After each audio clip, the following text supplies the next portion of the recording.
10 de la noche en punto, somos Cultura Verdadera como todas las semanas, hacemos un repaso histórico por lo que llamamos la historia de Chile no contada.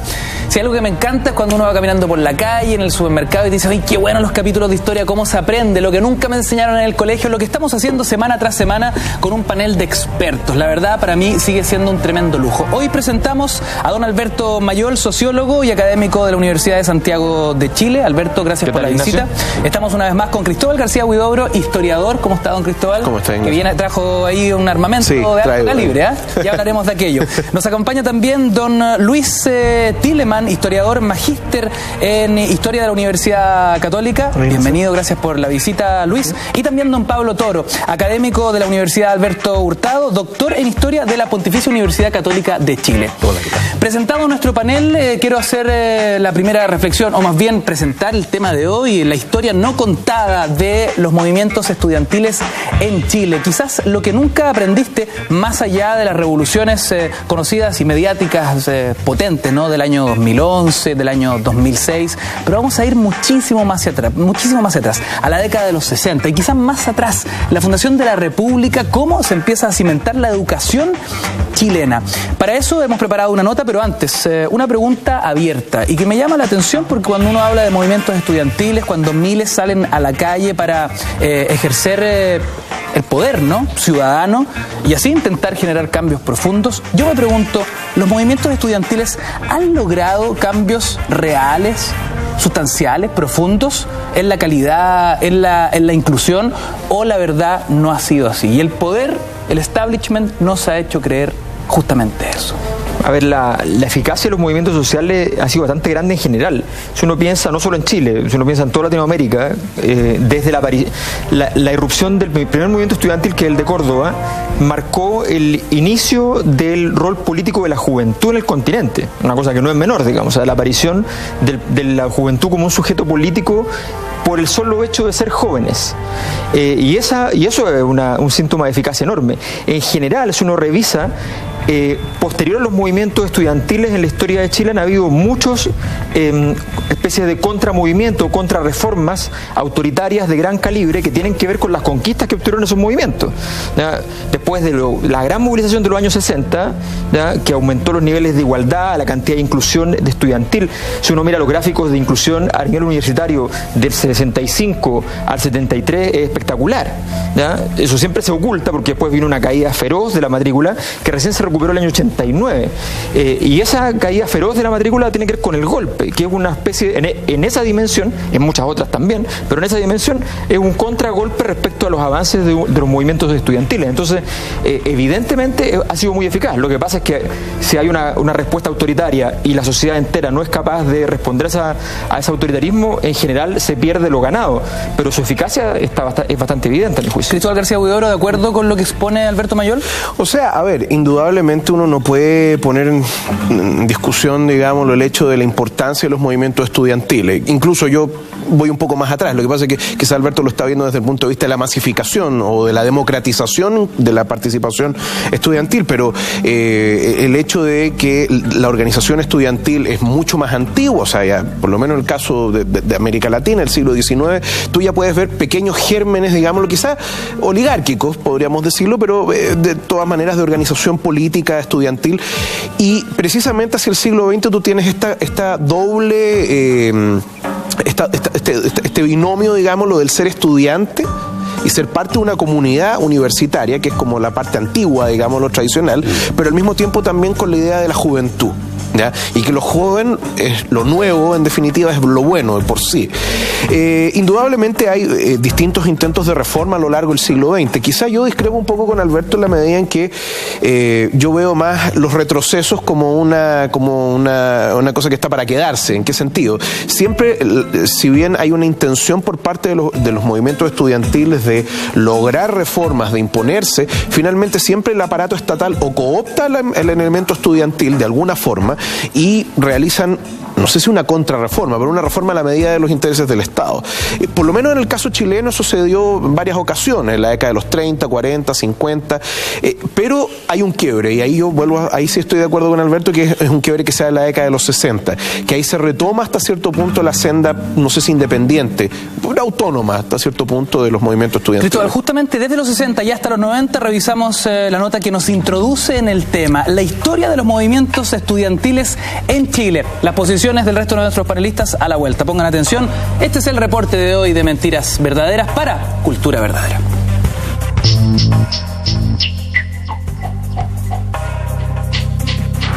La generación de un sistema educacional acorde a las necesidades de nuestro país es un requisito fundamental para el desarrollo y mejoramiento de la calidad de vida de los chilenos. En la actualidad, calidad y gratuidad son parte del discurso de los movimientos estudiantiles, pareciendo que son conceptos que pueden otorgar aquel bienestar social que tanto desea la población.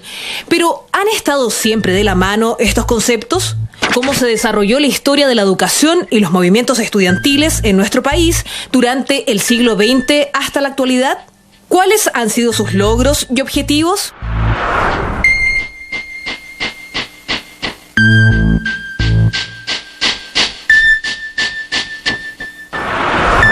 A comienzos de la década de 1960, pese a un crecimiento sostenido de la población escolar, se seguían visualizando problemas de carácter estructural. Nos referimos a la dificultad de acceso del nivel primario, secundario y superior.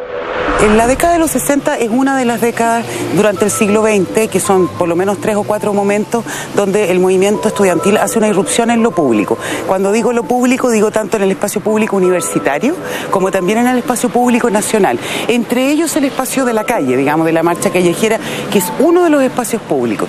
Ahora, lo que yo creo que caracteriza al movimiento estudiantil de la década de los 60 es que, como se ha dicho, formaba parte de una irrupción de la juventud como identidad en la sociedad, y particularmente en las sociedades occidentales de posguerra, en que hay un grupo juvenil que es creciente y donde han aumentado no solamente los jóvenes trabajadores, sino que los jóvenes que están en esta etapa transicional, como transitoria de la vida.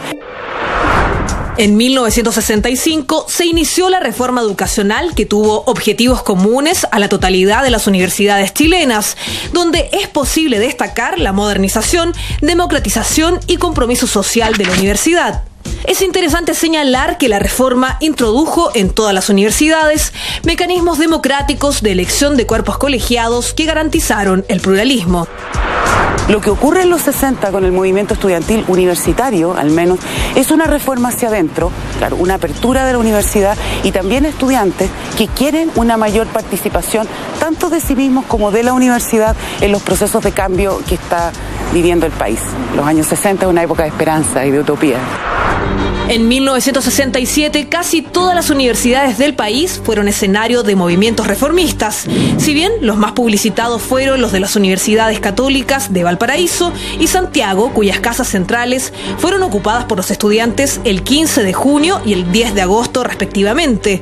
En julio del 67, cientos de estudiantes de la Universidad de Chile, de la UT y de la UC viajaron a Valparaíso a apoyar a sus congéneres de la Universidad Católica de la ciudad. En el caso de la Universidad Católica de Santiago, que acogía a los jóvenes procedentes de los grupos sociales más privilegiados de la sociedad chilena, la ocupación estudiantil de la Casa Central provocó un escándalo público. El Mercurio acusó a los estudiantes de la UC de estar dirigidos por el Partido Comunista. Esta denuncia fue respondida por los estudiantes con un gigantesco cartel colocado en el frontis de la universidad y que rezaba: "Chileno, el Mercurio miente".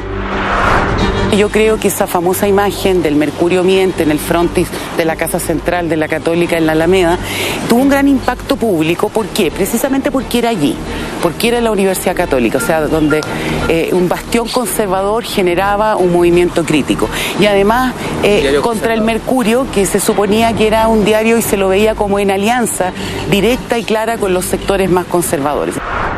La reforma llegó a un fin abrupto y dramático con el golpe de Estado del 11 de septiembre de 1973. La dictadura militar eliminó de una plumada todos los logros democráticos de la reforma y todos los programas que habían implementado el compromiso social de la universidad. Numerosos académicos, estudiantes y funcionarios fueron asesinados, aprisionados, torturados, despedidos, expulsados o exiliados. Las autoridades impuestas por la dictadura decretaron el despido del 50% de los académicos y funcionarios. El cálculo aproximado es que aproximadamente un 25% de los académicos de la Universidad de Chile fue despedido, exonerado después del golpe por motivos políticos. Y también un número similar, aunque ahí las cifras no son muy exactas, de funcionarios, además de estudiantes que fueron expulsados o que se fueron entre comillas, digamos, porque sabían que si volvían lo más probable era que los iban a tomar detenidos. Tenemos el cierre de carreras también, algunas permanentemente que no se volvieron a abrir más y otras que estuvieron cerradas por meses o años. A partir de 1981, la enseñanza escolar fue traspasada a las municipalidades. De ese modo, un municipio que recibe mayores ingresos inyecta más dinero en su sistema educativo que una comuna pequeña o pobre, generando la desigualdad que hoy conocemos en el sistema educativo. Los estudiantes secundarios de los 80 no conocían la democracia. Hablamos de jóvenes que hacia el año 1983 tenían entre 14 y 18 años, de manera que representan la generación de la que se espera adoctrinamiento, aceptación y justificación de un sistema dictatorial. Pero también la dictadura elabora su propio proyecto de universidad. ¿De qué quiere? De una universidad como por ejemplo esta, la Universidad de Chile. ¿A qué quiere que se dedique? Es decir, no es solamente represión, sino que también esa elaboración de una educación funcional a ese nuevo gobierno, en la medida en que no solamente es un nuevo gobierno, sino que es un gobierno que se plantea una refundación del país. Hacer un Chile diferente. En la educación superior, las transformaciones comenzaron también en 1981 con la promulgación de la Ley General de Universidades. La dictadura terminó con el sistema de financiamiento de la educación superior, conocido como arancel diferenciado, que consistía en el pago de una carrera universitaria según el nivel de ingreso familiar. Con su desaparición se eliminó la gratuidad, comenzando así un camino de alzas de aranceles sin retorno. Esto limitó el acceso de los sectores pobres y a buena parte de la clase media. La más conocida tal vez la municipalización de los liceos y escuelas públicas, pero también la creación de la ley de universidades privadas, que abre esta puerta a la creación de universidades que en realidad no tienen mayor sustento ni calidad académica, están pensadas, digamos, como una alternativa para estudiantes con dinero. Así nacen. No, eso no quiere decir que así sigan siendo hasta hoy todas ellas, pero así nacen. El aumento de los colegios subvencionados también con esta idea del Estado subsidiario. Y la fragmentación, o sea, nosotros ahora estamos frente al pedagógico, que el año 81 fue separado por decreto de la Universidad de Chile y fue creado primero como academia y luego como universidad independiente, y también, por supuesto, en algo que afectó a todas las universidades de creación estatal en Chile, la disminución del presupuesto público y el obligar a las universidades creadas por el Estado a conseguir sus propios recursos, vía aranceles de los alumnos o vía también conseguir sus propios fondos por proyectos, por trabajo y todo eso, que evidentemente es algo que transformó y dañó al mundo universitario. Solo días antes de que Augusto Pinochet entregara el poder en marzo de 1990, firmó la Ley Orgánica Constitucional de Enseñanza, la LOCE. Esta redujo el papel del Estado a mero regulador de la educación, quedando solo con la misión de fijar los requisitos mínimos que deben cumplir los niveles de enseñanza básica y media.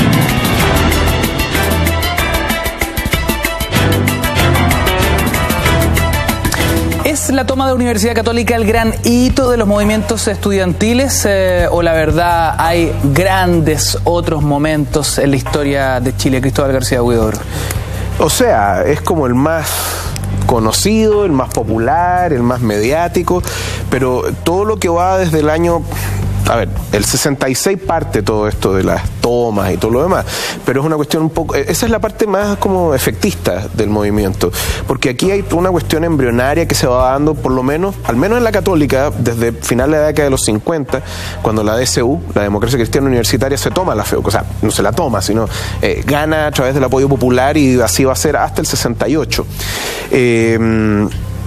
Y además también porque lo que ocurre en la Católica de Santiago en agosto del 67 ya tenía precedentes, primero en la Católica de Valparaíso en su momento, luego en la Federico Santa María, después viene la Católica de Santiago y posteriormente vendrá la Universidad de Chile. Y ahí está el gran ¿cómo se llama? No sé si el gran pecado, pero sí el trauma de la Universidad de Chile, que ella no lideró el movimiento, como ya lo había hecho en alguna época también en la década de los 30, ¿ya? Pero bueno, es parte de las decisiones o de los ¿cómo se llama? De las elecciones que hacen los historiadores. Indudablemente que lo que pasa en la Católica de Santiago es lo más impactante, y además por la forma en que se dio, que fue bien particular, y además también por las personas que estuvieron involucradas. Pablo Toro, quedó una pregunta en tensión antes de revisar la nota y me gustaría saber tu posición al respecto. ¿Los movimientos estudiantiles han sido capaces de mejoras considerables en la calidad, en la inclusión, o la verdad no están así? A mí me parece en general sí, ¿ya?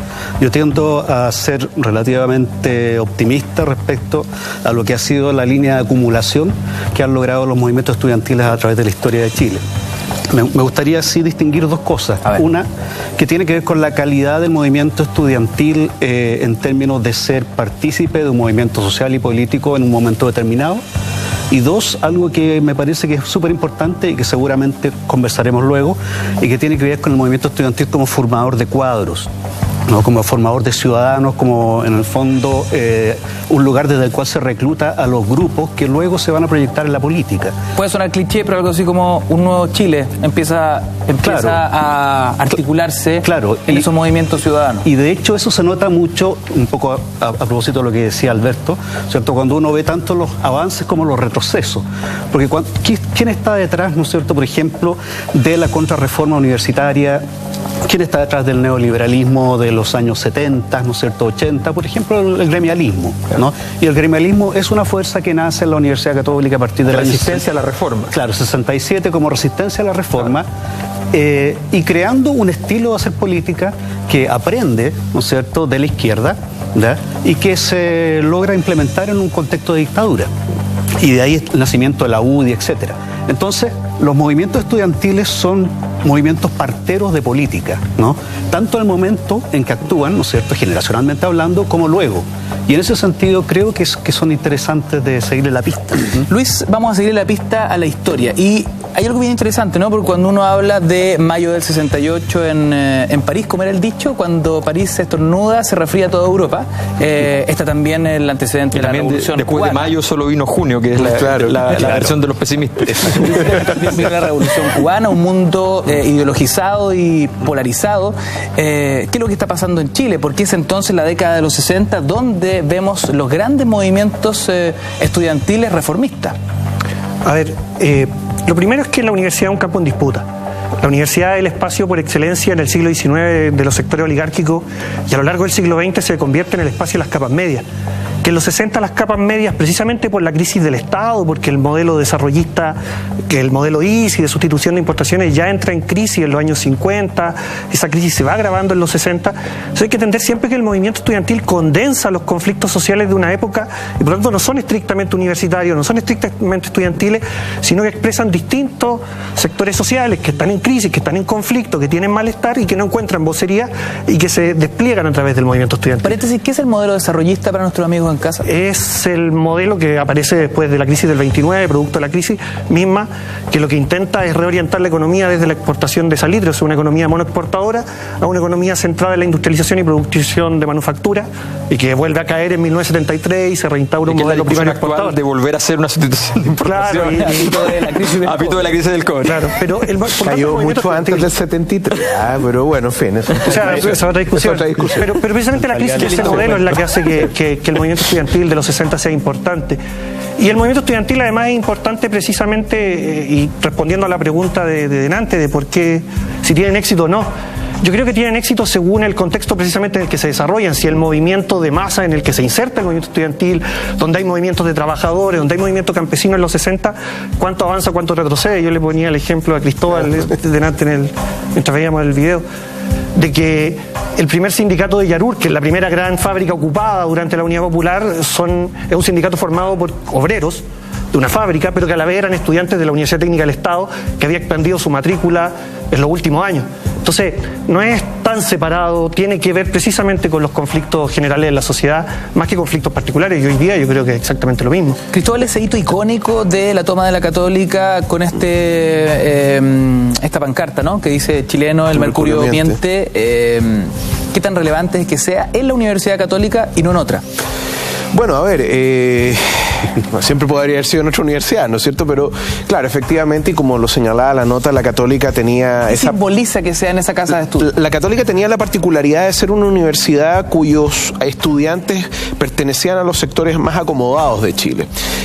No es que no hubiesen personas como de clase media o incluso personas de estratos populares, pero en un carácter mayoritario y hipermayoritario, digámoslo. Era la élite. Era la élite la que estudiaba ahí. Indudablemente el impacto de esa frase del chileno el mercurio miente ha quedado, imagínate cuánto ha pasado, 50 años van a ser en un año más, o sea, en 49 años no se ha borrado eso de la memoria. Ahora, de si el mercurio mentía o no, ahí es bien interesante también saber si efectivamente no mentía.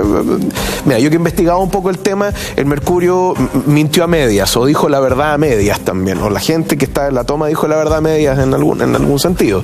Pero fíjate, yo me quiero referir también, tomando precisamente lo que señalaba hace poco y lo que decía Pablo y Luis, fíjate tú como, por ejemplo, tú tienes que el movimiento estudiantil puede crear cuadros políticos o una especie de casta política, si tú quieres, pero al mismo tiempo, como tú ponías el caso, Pablo, del gremialismo, el gremialismo tiene una cuestión medio extraña, porque el gremialismo considera que la universidad es un campo de disputa, pero dentro de la misma universidad, ¿no?, que no tiene conexión con el mundo de afuera, digámoslo, pero después... Pero forma un partido. Pero forma un partido, pero fíjate tú, ahí está la paradoja, forma un partido para gobernar, pero fuera de la universidad. Pero la pregunta es cómo uno puede distinguir las dos áreas o cómo se puede dar esa distinción. No las distinguen. Y por eso quizá es verdad, y hay una cuestión que hay que tomar en consideración, que efectivamente todo lo que vamos a ver, o sea, desde la década de los 60, incluso mucho antes, hasta lo que vamos a hablar al final quizá del programa, es parte de una disputa política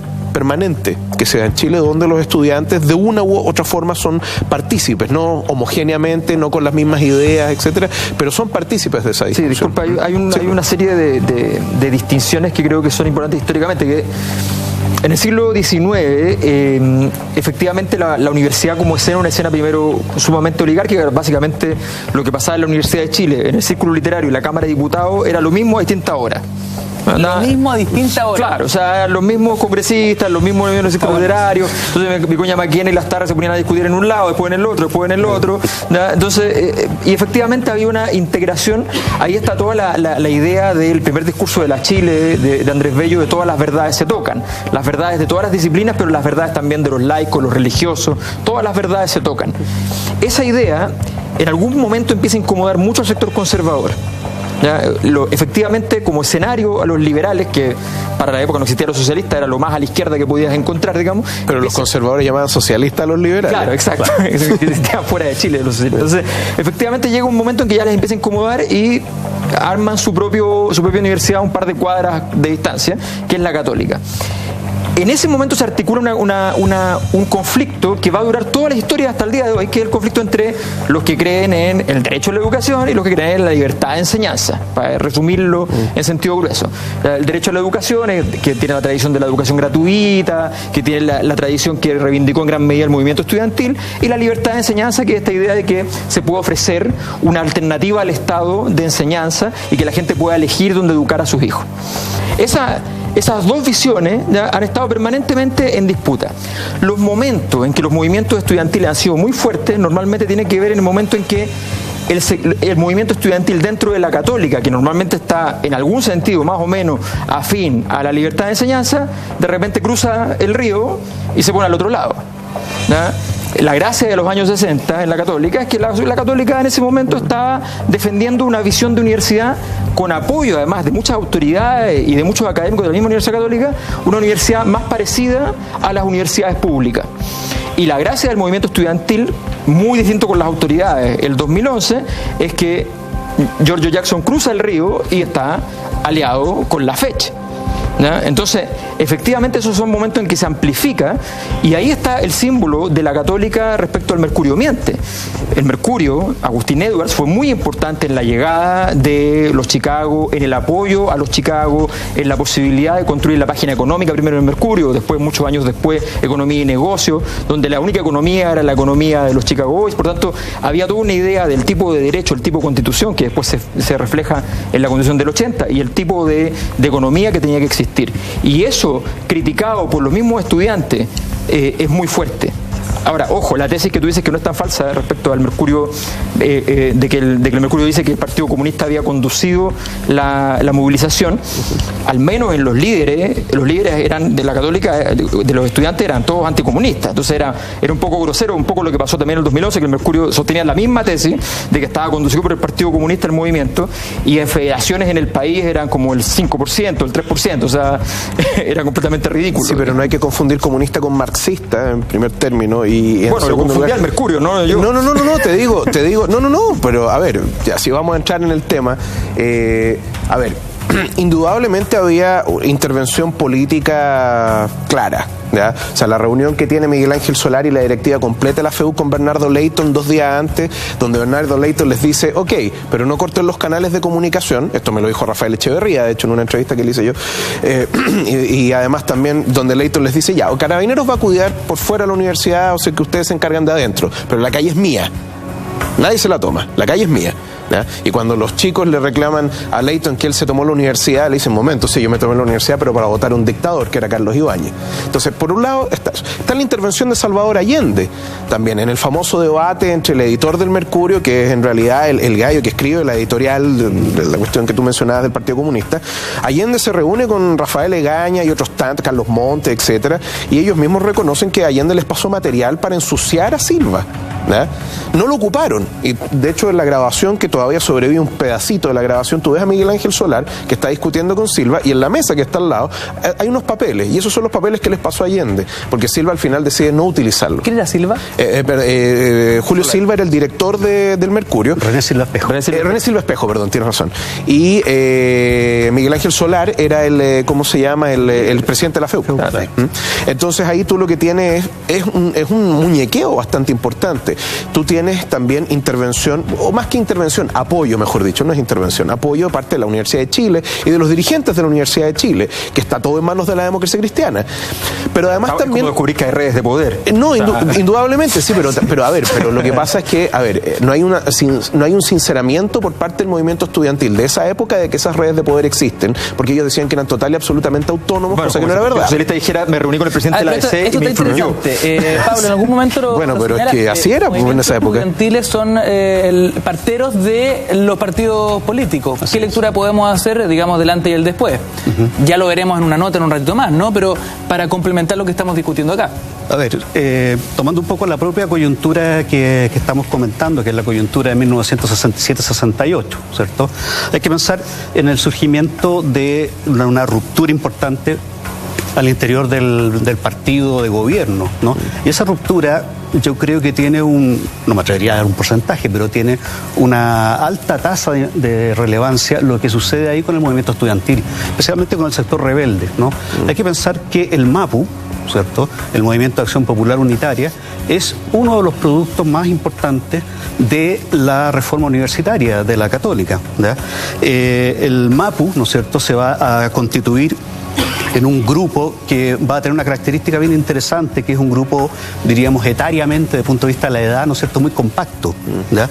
Socialmente también bastante compacto, ¿no? De hecho, existe toda una suerte como de teoría de la conspiración para explicar la historia contemporánea de Chile a partir del MAPU, ¿no? Una persona, Está interesante eso, ¿podemos conocer? Un académico comunista que yo conozco, ¿no es cierto?, muy destacado, me decía que al MAPU lo debería haber inventado la CIA, ¿no es cierto? Y si no lo hizo, se arrepienten, pero efectivamente, ¿cierto?, el MAPU, donde apareció, lo que hizo fue básicamente, ¿no es cierto?, ir generando costras, ir generando fracturas al interior del movimiento, hasta terminar el propio movimiento dividiéndose en la época de la Unidad Popular. Pero yo creo que no hay que... Después fueron muy buenos asesores. Claro, Ahora. bueno, y para qué decir, o sea, toda la casta, digamos, mayor del tránsito concertacionista Viene del MAPU. viene de ahí, ¿no? O sea, Correa, Insunza, y para qué... Demócratas cristianos arrepentidos que se transformaron en MAPU y después en socialistas. Claro, entonces hay una cosa que es súper importante ahí, y es decir... Hay un entronque entre el contexto histórico, el contexto cultural de los movimientos estudiantiles, ¿cierto? Y los movimientos, ¿ya? Y eso es súper importante pensarlo porque de una u otra manera, cuando uno dice, y esa es una clara discusión académica, ¿cierto? Nosotros hemos estado hablando de los movimientos estudiantiles. En algún momento de la vida también se ha hablado solamente de el movimiento estudiantil, ¿cierto? Pensando que el movimiento estudiantil es una entidad que es igual a sí misma, autocontenida, ¿cierto? Que todo lo que le corresponde está dentro de sí y nada afuera.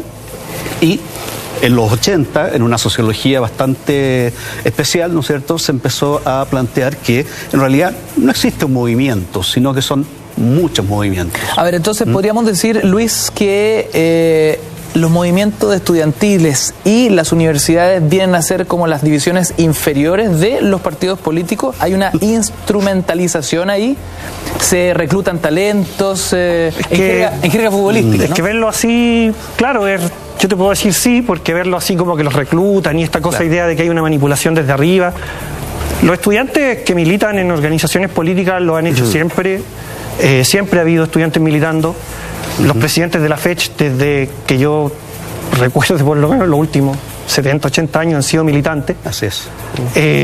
Nadie lo oculta. En las elecciones todo el mundo sabe quién es el candidato de las Juventudes Comunistas, quién es el candidato de la Izquierda Autónoma, quién es el candidato de tal o cual organización política. Eso no se esconde. Y los estudiantes, por más que el Mercurio diga están siendo manipulados por el Partido Comunista, los estudiantes siguen votando por ellos y eso no es problema. El tema tiene que ver, yo creo, con otra cosa. El MAPU, yo le decía a Cristóbal recién, o sea, fueron marxistas 3 años. Su principal relación es con el poder, no con el marxismo.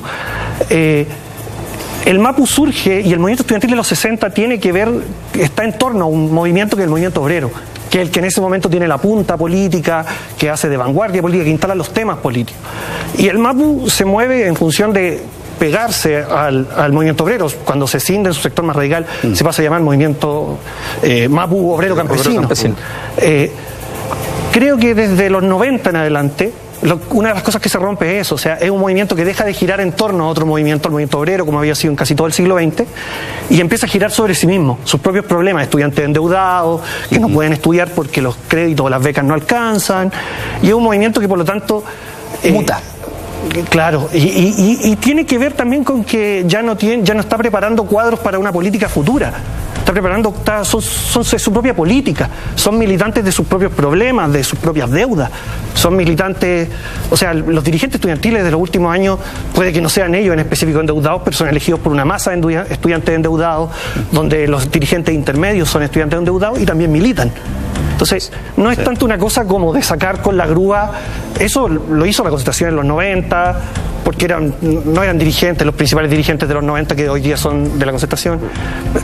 Entonces, en general tiene que ver con... En el gremialismo funciona así como una sub-17, digamos. Pero tampoco ellos lo ocultan mucho. O sea, no, pero ellos tienen una formación, o sea, todo el mundo lo sabía. Y empiezan a trabajar con ellos, claro. Y hay mucha formación de cuadro, mucho más clara en ese sentido, con un camino conocido, no siempre muy meritocrático además, sino que también operan mucho las redes internas. En el caso de la mayor parte del resto de las universidades en Chile, sobre todo las de tradición pública por todo el país, o la Universidad de Concepción, la Austral, que en general ahí hay un proceso que es mucho más, que tiene más que ver con los procesos mismos del país en general. O sea, hay que entender que por ejemplo, tú decías la importancia de la imbricación entre el mundo obrero con el mundo estudiantil. Y eso tiene que ver con una cuestión muy clara, y es que hay un momento en el cual se juntan dos grandes procesos sociales. La sociedad propiamente siglo XX, con el tema obrero como central, y la aparición de los primeros pormenores de lo que va a ser la sociedad sociedad del siglo XXI, una sociedad de servicios mucho más fragmentada, donde el estudiante es uno de los pocos grupos sociales que es capaz de organizarse. O sea, hoy día organizar al mundo obrero es prácticamente imposible por la externalización, por la precarización laboral, por las complejidades de la economía, por el tipo de mundo sindical que existe. O porque la lógica clásica del obrero ya no existe tampoco. O porque la lógica clásica del obrero, al menos en términos de la relación, desde que aparece la dinámica de lo que se conoce como la nueva forma de trabajar inventada por Walmart hace 30, 40 años atrás, de ahí para adelante el mundo obrero prácticamente no tiene posibilidad de darle relevancia a los sindicatos, y ahí el estudiante es muy importante. Y yo, ojo, la eficacia del estudiantado no es solo a favor de ciertas políticas, también es como resistencia de muchas otras cosas. En los años 80 el gran grupo resistente en la práctica era el mundo estudiantil, digamos. Alberto, dame un segundo porque vamos a hacer un breve alto y a la vuelta queremos descubrir con la siguiente leyenda, ¿no? Dime qué dirigente estudiantil fuiste y te diremos qué político eres hoy. Seguimos en Cultura Verdadera. El impacto de las revoluciones estudiantiles en nuestro país. Estás en día lunes cuando son las 10:34. Vamos y volvemos. Desde los movimientos obreros y hasta la articulación de los partidos políticos. Era justamente lo que hablábamos antes de la pausa. Estamos haciendo Cultura Verdadera. Hoy la historia no contada sobre los movimientos estudiantiles. Y un poco la leyenda, ¿no? Dime de qué revolución estudiantil fuiste y te diré más o menos en qué momento político te encuentras hoy, o de qué partido político, o de qué rol político estás ejerciendo hoy. Esta es la nota que se introduce justamente en las grandes figuras que nacieron en los movimientos estudiantiles y que hoy forman parte activa de la vida política chilena. Pongan atención. 4 ex dirigentes del movimiento estudiantil triunfaron en las últimas elecciones de diputado y a partir de marzo de 2014 ocuparon un escaño en la Cámara de Diputados. Nos referimos a la llamada bancada estudiantil. Se trata de Camila Vallejo, Carol Cariola, ambas del Partido Comunista, Giorgio Jackson de Revolución Democrática y Gabriel Boric de la Izquierda Autónoma. Todos ellos alcanzaron la primera mayoría en sus respectivos distritos. Pero esta relación de ex dirigente estudiantil y futuro hombre de la política ¿es nueva? ¿El haber estado en una federación significa un impulso determinante para convertirse en diputados y ocupar un cargo dentro del aparato estatal? En otras palabras, ¿es un importante trampolín para entrar a la política tradicional? En el programa hemos conversado sobre diferentes movimientos estudiantiles a lo largo de la historia del país. Si nos remontamos a la década de los 60, nos encontramos con nombres antiguos pero que siguen en la política actual. Por ejemplo, el senador por la 8ª circunscripción de Santiago Oriente, Carlos Montes, durante sus años de estudiante de Economía de la Pontificia Universidad Católica, se incorporó al movimiento estudiantil, del cual llega a ser dirigente de la FEUC en los años de reforma universitaria. Así, es posible destacar otros nombres como Jaime Rabinet, quien siendo muy joven destacó como dirigente estudiantil, especialmente en su paso por la FET, de la cual fue presidente los años 1968 y 1969 en representación de la Juventud Demócrata Cristiana, o el caso del senador Andrés Alamán, que como dirigente estudiantil fue el líder de la Juventud contra Salvador Allende. La década de los 80 nos presenta otros nombres. Aquí destacaron el exdiputado y candidato presidencial Thomas Jocelyn Holt, uno de los máximos representantes de la FEUC en 1985, Germán Quintana, exministro de Frey e intendente de Santiago, quien fuera presidente de la FET en 1987, Guido Girardi, expresidente de los estudiantes de Medicina y hoy senador de la República. Varios dirigentes estudiantiles finalmente logran hacer carrera en política. Su convicción por cambiar la estructura los lleva a continuar un camino desde el interior. Pero, en realidad, estos líderes estudiantiles, más que buscar representar a los alumnos en sus demandas, ¿buscan conseguir un puesto político? ¿Cuántos de ellos mantienen sus doctrinas y no cambian su discurso con el correr de los años?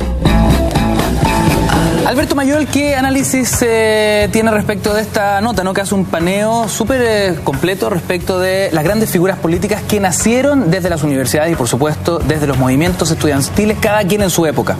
Sí, yo tiendo a pensar que en general este proceso hay que verlo no tanto a nivel de los líderes individuales, porque eventualmente hay mucha gente que participa en los movimientos en un rol secundario, terciario, y que después adquiere un rol primario a nivel político.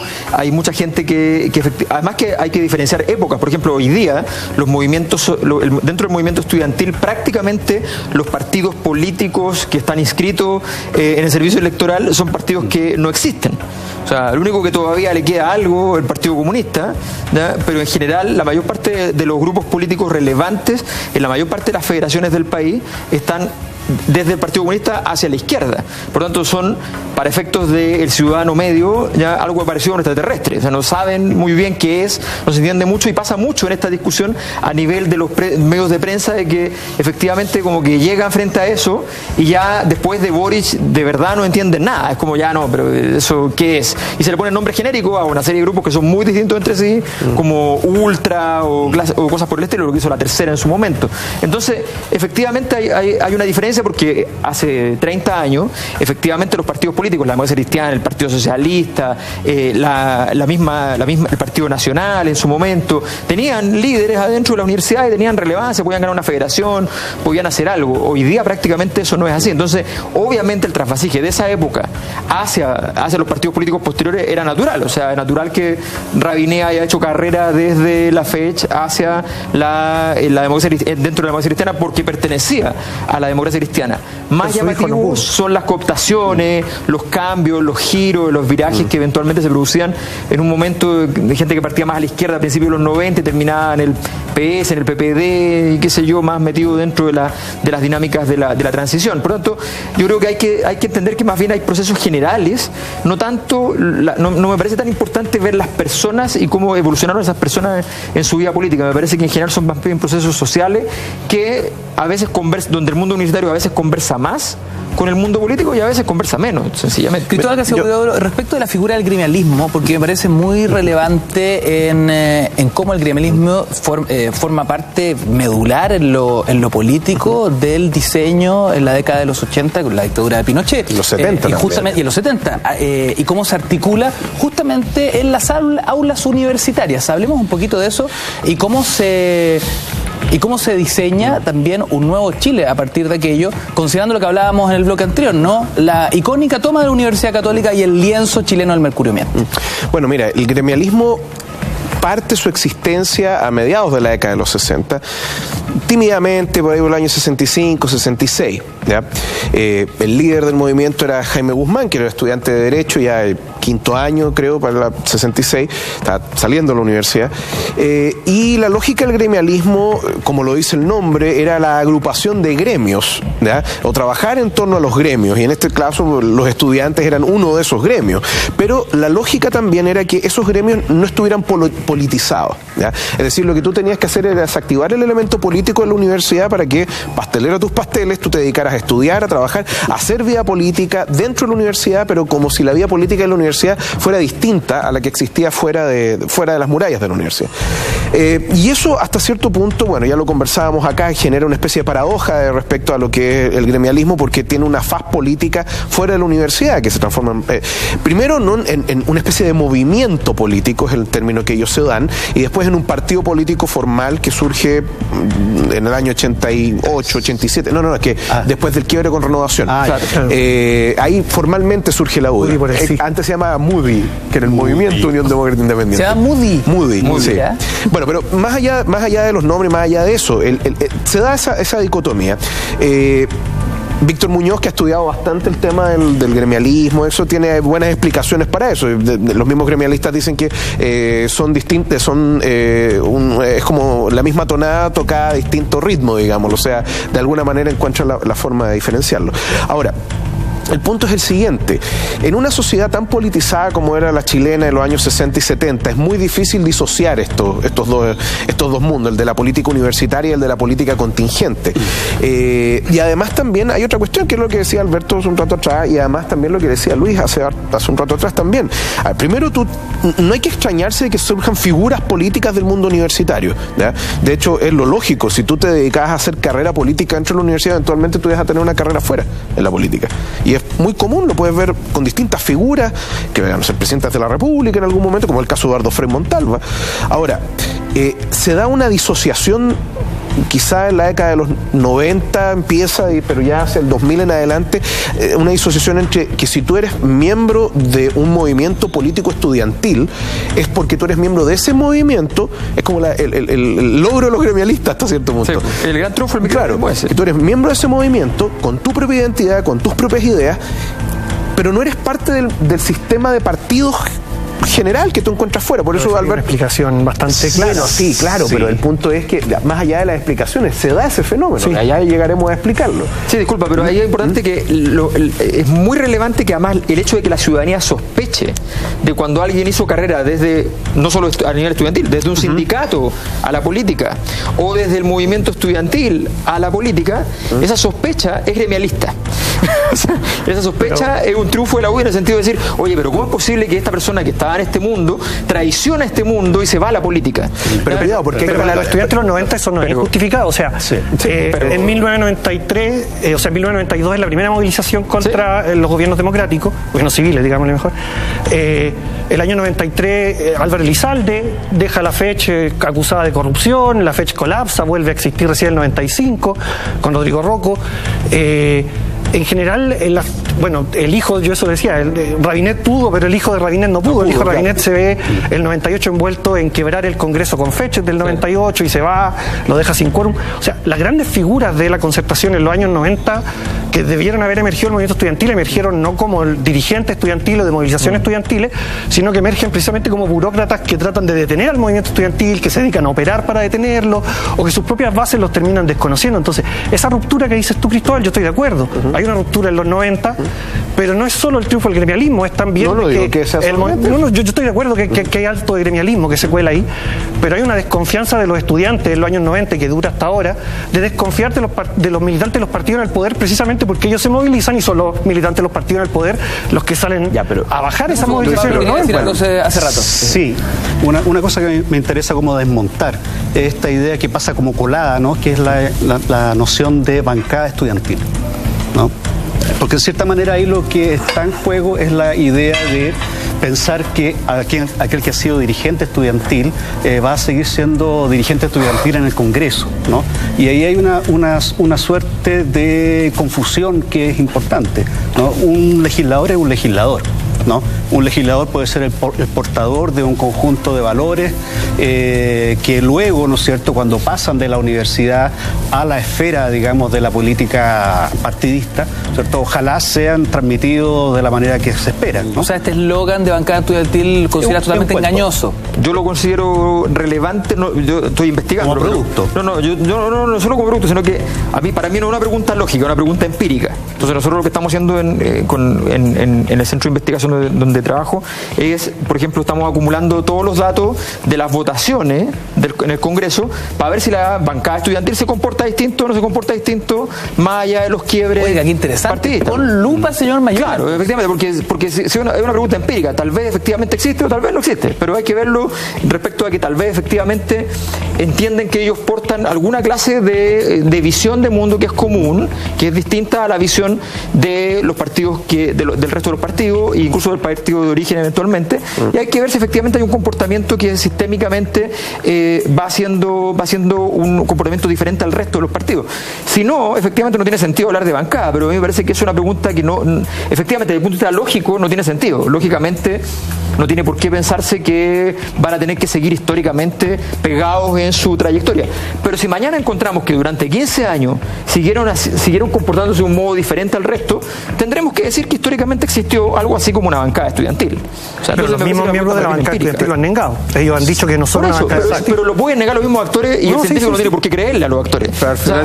Nuevamente esto es como yo no le hago las entrevistas para que me digan el resultado de mi investigación. Yo quiero investigar por mi cuenta. No podemos adelantar nada de esas investigaciones. No, porque nosotros lo que hicimos fue el barrido de todos los proyectos, eso lo hicimos con la Facultad de Ingeniería Informática de la Universidad de Santiago y el Centro de Investigación Sociedad, Economía y Cultura. ¿Voto a voto? voto. Claro, efectivamente, voto a voto y proyecto a proyecto. Y la idea es ver si hay diferencia significativa en todas las votaciones agregadas. Entonces ahora tenemos todas las votaciones agregadas y tenemos que meternos a hacer la tabulación. Efectivamente. Entonces, pero eso lo tendremos en marzo, ahí se lo podemos mostrar. Oye, mire, tanto tiempo. Pero al final es como el triunfo del gremialismo, porque tenía un gremio estudiantil representando en el Congreso. Porque la diferencia, si fuese así, digamos. La diferencia, es importante hacer una salvedad. Para el gremialismo, la idea de gremio es que nunca un gremio debe llegar a un tema que supera el gremio, ¿ya? Jamás, y nunca un tema que es superior en la sociedad debe incorporar un gremio, a menos que efectivamente ese tema ya exceda con todo. O sea, hay una exigencia radical. Yo discrepo ahí, Alberto, porque la lógica de las cámaras corporativas de los primeros proyectos de la Constitución del 80 dicen otra cosa, en todo caso. Pero los textos de Guzmán decían eso. Hablando de la década de los 80, Luis, me gustaría que nos concentráramos algunos minutos en los movimientos estudiantiles de aquella época. Hay un documental que es decidor y que es muy importante para las nuevas generaciones, que es Actores Secundarios, ¿no? Con bastantes huevos, con mucha valentía, los estudiantes, los pingüinos, los escolares salen a la calle en búsqueda de reivindicaciones en torno a la educación, pero sobre todo en la búsqueda de la democracia. Algo que es histórico y que de cierta forma inspiró también los movimientos estudiantiles de 2006 y de 2011. ¿Qué lectura histórica haces en torno a lo que pasa en la década de los 80 con los estudiantes en la calle? La década de los 80 es una década yo creo que es más transicional que la década de los 90, específicamente para el actor estudiantil. ¿Por qué? Porque el movimiento secundario, a diferencia del universitario, no tiene, bueno, ellos lo dicen en el documental en un momento, no tienen la infraestructura, no tienen el apoyo, sus dirigentes no son famosos, son niños, se están tomando los liceos.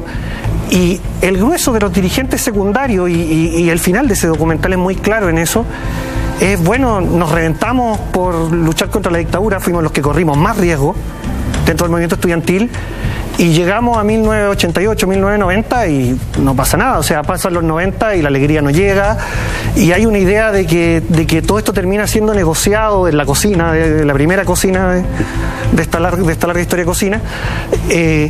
Y está esa desilusión, es muy fuerte, más en el movimiento secundario que en el universitario. ¿Por qué? Porque los militantes del movimiento universitario de los 80 terminan casi todos instalados en la política. O sea, hay Navarro, Toá, salía ahí en la imagen, Tomás Josenijol, Rossi. Rossi es presidente del 92 en la FEU. ¿Cuál es la lectura? ¿Hay un ninguneo al escolar que salió a la calle? Los secundarios son mucho más radicalizados, y los secundarios, a diferencia de los universitarios, salvo los universitarios del Gran Paro del 87 en la Chile, los secundarios están peleando por cosas muy concretas que tienen que ver sobre todo con la juventud popular, el pase escolar, la municipalización de los liceos. Y no es raro que los secundarios hacia el final de los 80 hayan tenido una presencia de grupos más radicalizados que los grupos de la futura concertación.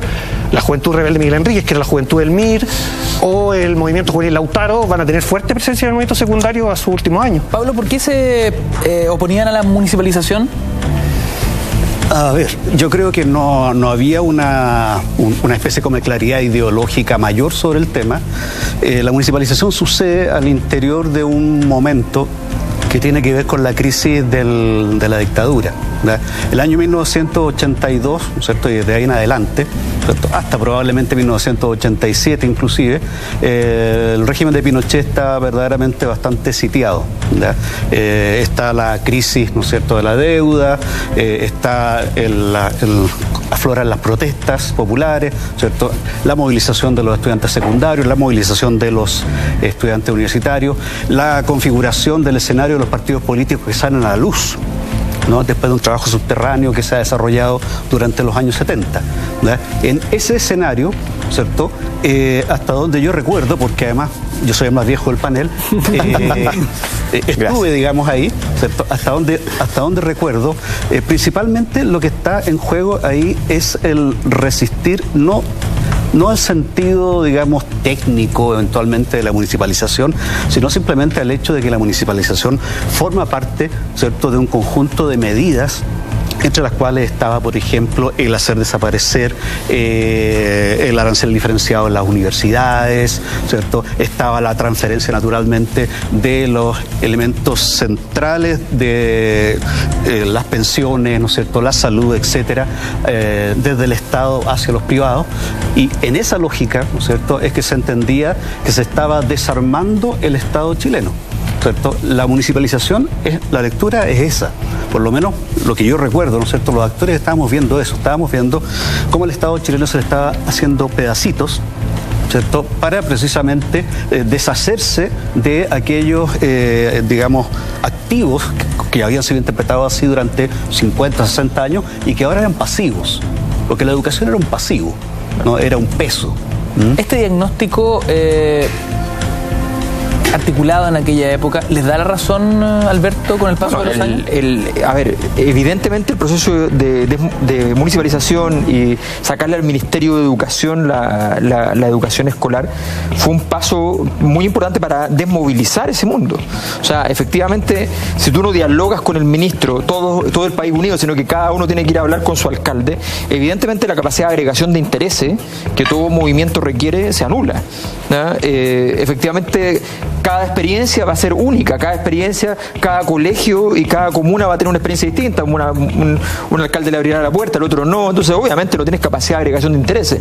Esa imposibilidad de hablar directamente con el ministro, ¿ya?, y con el gobierno es algo que efectivamente ataca mucho al sistema. Ahora, el movimiento estudiantil de los años 2000 en adelante genera las condiciones nuevamente, yo creo que por el excedente de malestar social nomás, para poder revitalizar el mundo de los estudiantes. Yo no me olvido nunca que la campaña más importante para la abstención electoral es la campaña Yo no presto el voto, que está conducida por estudiantes de los colegios, y esa campaña resulta que está hecha por personas que no tenían derecho a voto. Entonces hay una brillantez ahí de poder tomarse la agenda con un tema que no tiene, por el cual ellos no tenían ni siquiera capacidad de actuar. Entonces, me parece, ahora hay que también considerar lo siguiente.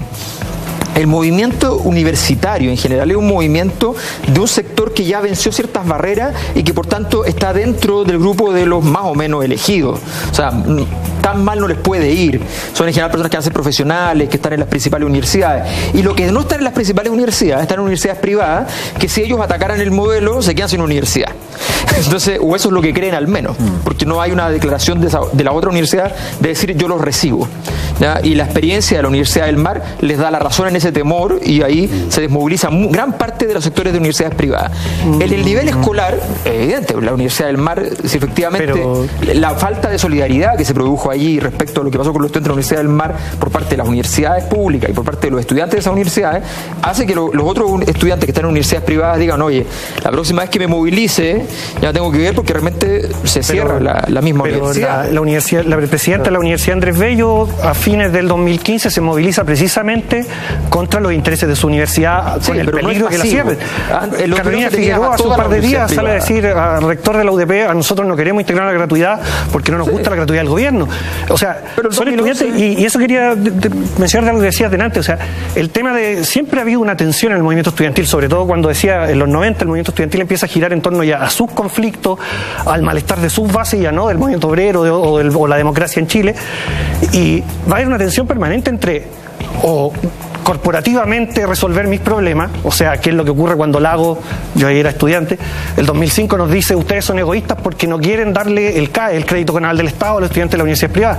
Nosotros no es que seamos egoístas, es que esto los va a terminar reventando a ellos, o sea, va a aliviar un poco un par de deudas, y es lo mismo que dice Carolina Figueroa, y sale en el Mercurio, lo dice al rector de la UDP, al señor Peña, le dice, no es que nosotros estemos en contra de la gratuidad, si esto le va a aliviar la vida a un montón de personas, es que esto tiende a corporativizar el problema, se les da a algunos estudiantes, se les da a unos pocos, no a todos, y esperan que con eso te desmovilices.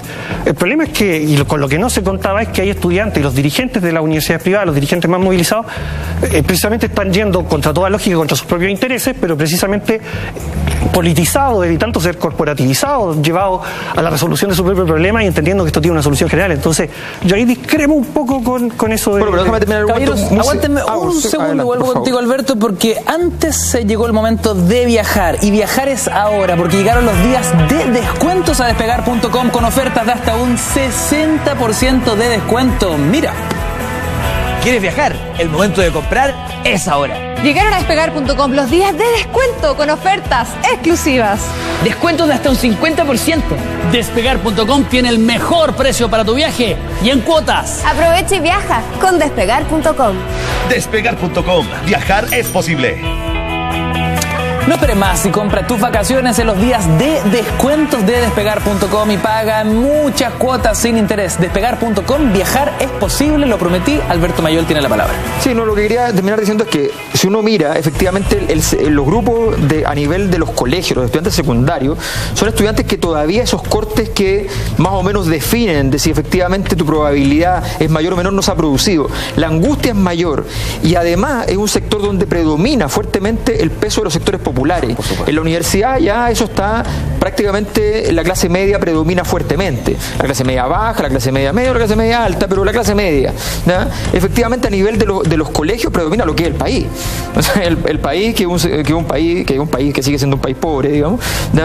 Donde ha subido bastante el ingreso, pero tenemos un ingreso promedio del hogar de 480.000 pesos, digamos. Ese país, ¿no? Está allí fuertemente en los colegios y por tanto allí el nivel de angustia, la problemática, la urgencia es mayor y obviamente son movimientos mucho más álgidos, mucho más dolientes, mucho más lo que pasó el mismo 2006, era un movimiento básicamente de expresión del dolor. O sea, estaban todos los partidos unidos, comillas, porque los chicos militaban en distintos partidos, ¿no? Pero todos estaban de acuerdo, no importaba la visión política tanto como sí decir, de verdad estamos hechos pedazos dentro de esta dinámica escolar, ¿no? Y después, bueno, se les prometió el oro y el moro y después por eso la decepción política es masiva después del 2006, porque fue el último momento en que el sistema pudo dar una respuesta y no la dio. Hablemos un poquito del cambio cultural que significan estudiantes movilizados del año 2006. Estamos hablando de una revolución pingüina con chicos que salían a la calle con puntos muy sólidos, sextos, octavos básicos, primeros, terceros medios, y donde nos damos cuenta que por primera vez, luego de muchos años, los estudiantes salen a la calle, entendiendo que es una generación que nace en democracia ya, ¿no? Una generación que no se cría con todas las trancas de la dictadura o todo el temor que significaba manifestarse, por ejemplo, en la década de los 80. El switch y el cambio cultural, ¿cómo lo leen ustedes? Desde la perspectiva social. O sea, yo creo que es evidente que hay una diferencia cultural de las generaciones nacidas después. Hay una cuestión que no sé si es un cambio cultural como más bien emotivo, que es una base de lo cultural muy importante. O sea, yo recuerdo me acuerdo perfecto que en mayo del 2011 haber estado caminando por el centro y iba a haber una marcha una hora después y los papás llamando por teléfono a los hijos, los trabajadores que trabajan en el centro, llamando a su hijo para decirle que le estaban consiguiendo dónde quedarse para después de pensando en los 80, oye, te estoy consiguiendo una casa para que te quedes después de la marcha, estoy preocupado, no vaya a hacer cosa que pase algo, y pensando en la lógica de la marcha de los 80, que era peligrosa, qué sé yo. Papás pensando en fondear a sus hijos después de la marcha. Claro, de dónde se iban a quedar, porque no se iban a poder ir para la casa supuestamente, no iban a haber micro supuestamente, no iba a haber metro supuestamente, todo lo cual había. Entonces, pero esa es la lógica de la marcha de los años 80, que efectivamente era el recuerdo que esa generación tenía. Entonces, evidentemente eso no tiene, y los chicos diciéndole perdón, pero de verdad, yo creo que paso a buscar a mi hermano chico al jardín infantil y nos vamos después caminando, o sea, no pasa nada. Entonces, esa diferencia existió, no cabe ninguna duda que existió. Ahora, si es un cambio cultural o más bien es una condición emotiva original, porque a los pocos meses, cuando fue evidente que eso no era así, los papás también entraron en otra dinámica y entraron a tratar de escuchar. Lo más llamativo del 2011, a mi juicio, es el momento en que los padres, los abuelos empiezan a escuchar al movimiento, que cuando el chico llegaba a la casa estando en paro 2 meses, en vez de decirle, oye, basta con este paro que estamos digamos, pagando la universidad, el chico le dice, oye, sí, el problema es que estás pagando la universidad, y el tipo decía, quiero escucharte. O sea, cuando viene ese cambio, cuando pasas de un movimiento que es capaz de tener a estudiantes convencidos a tener al 89%, según marca la encuesta del CERC en agosto del 2011, ese cambio es sumamente sustantivo. Sí, pero también hay una cuestión que yo creo que estamos dejando de ver. A ver, en primer término, las movilizaciones del 2006, desde el punto de vista de cómo se desarrollan y quiénes son los que componen los grupos, son distintos. O sea, la revolución pingüina, como lo dice el nombre, es fundamentalmente una revolución de carácter secundario, donde los universitarios están más que nada tras bambalinas, digámoslo, tratando de aparecer. No entraron, no quisieron entrar. No quisieron entrar. No quisieron, entonces, pero más... La fecha ese año no es así. Bueno, el asunto es que pareciera que hay una cuestión donde los principales actores son precisamente los chicos de los colegios, finalmente. Sin duda. Pero además también hay otra forma. A ver, primero hay una cuestión que las manifestaciones del 2006, a diferencia de las del 2011, son... Y quizá en esto tienes razón tú, Alberto, de que es una cuestión mucho más emotiva, donde la rabia, la frustración, etcétera, genera destrozos y desmanes enormes en el centro de Santiago. Yo recuerdo perfectamente, y Luis Tielemann, no sé si se acuerda de esto, pero yo sufrí un accidente y él me tuvo que llevar, porque yo tengo un impedimento a la vista, y me tuve que llevar una óptica en el centro de Santiago para poder renovar mis anteojos que se me habían roto.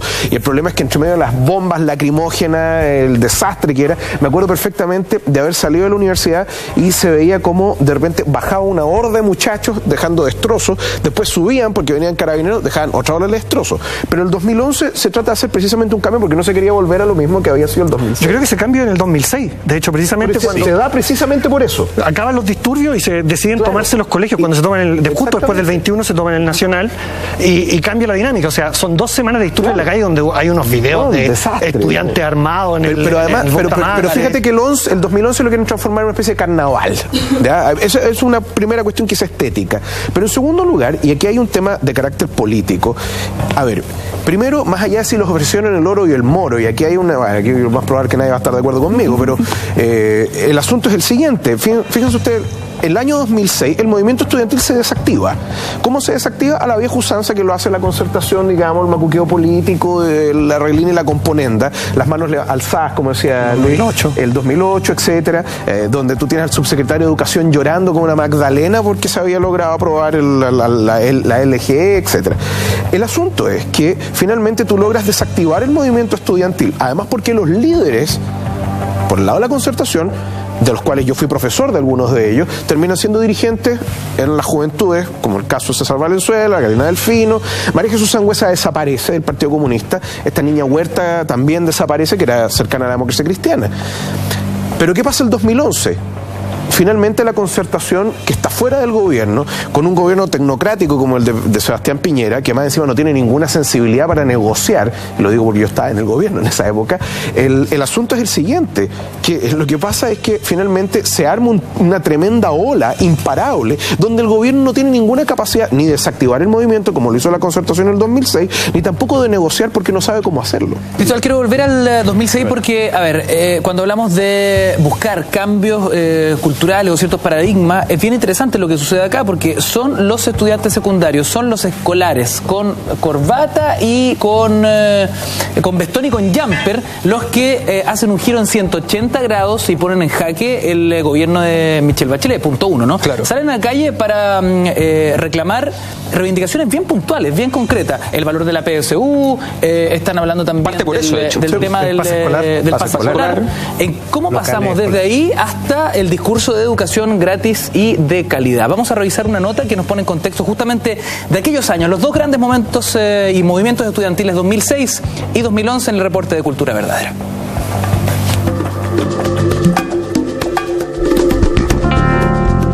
El movimiento de los pingüinos fue el nombre que recibió el movimiento estudiantil secundario en Chile durante el año 2006.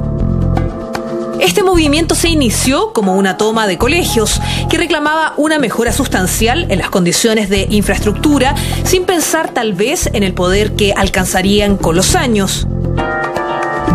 Empezamos por exigir una PSU gratis. Segundo, empezamos por exigir prácticas pagadas. Después llegamos al punto, a la raíz del problema, la cual era la Constitución Política de Chile.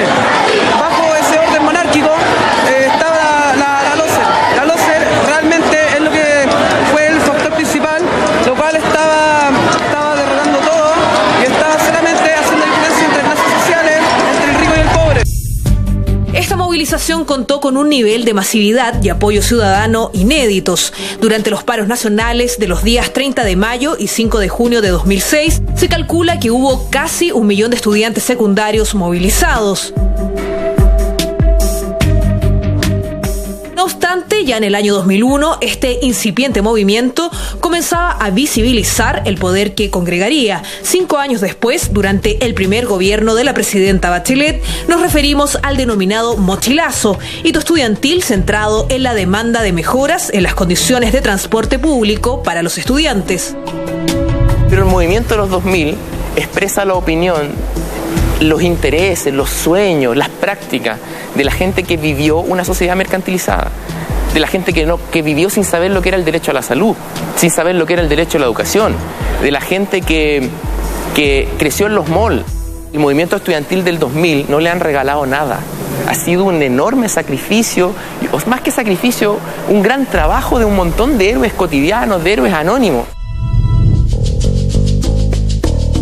Las movilizaciones del año 2006 abarcaron diversas reclamaciones planteadas por los estudiantes, entre las que destacan el derogar la controversial LOCE, el fin de la municipalización, reformular la jornada escolar completa y conseguir gratuidad en la PCU, al igual que con el pase escolar. Los jóvenes del 2006 resignificaron lo que eran las tomas de los colegios. Inventaron de nuevo lo que eran las tomas. Las tomas antes eran supuestamente medidas violentas y ellos se tomaron los colegios justamente para que no fueran señalados como violentos. Se sumaron además diversos establecimientos de educación superior, estatales y privados de todo el país. Cálculos establecen que el paro convocó entre 600.000 y 1 millón de estudiantes. El conflicto logró una pausa con la instauración de un Consejo Asesor Presidencial para la Educación. A partir de esto, el gobierno mandó al Parlamento el proyecto de Ley General de Educación, que sin embargo debió ser acordado con la oposición, dejando fuera algunas de las principales demandas de los estudiantes, como el término al lucro y el fin de la municipalización. Cierto que ninguna ley puede cambiar las cosas por el mero hecho de aprobarse.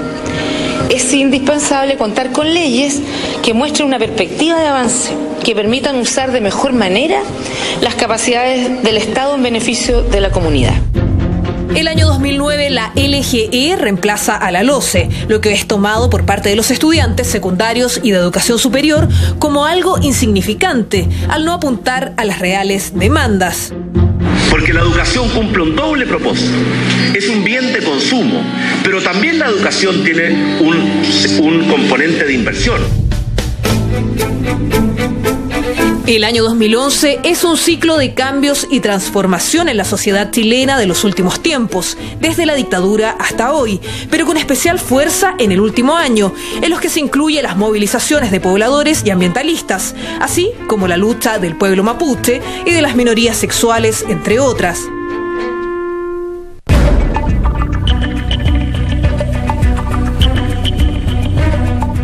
Las marchas dejaron de ser marchas de pura gente que está contra el sistema ideológicamente convencida y empezaron a ser marchas de gente tal como la que camina en la calle, de gente que toma el metro, de gente común y corriente que si no marcha sabe que no va a poder cambiar nada.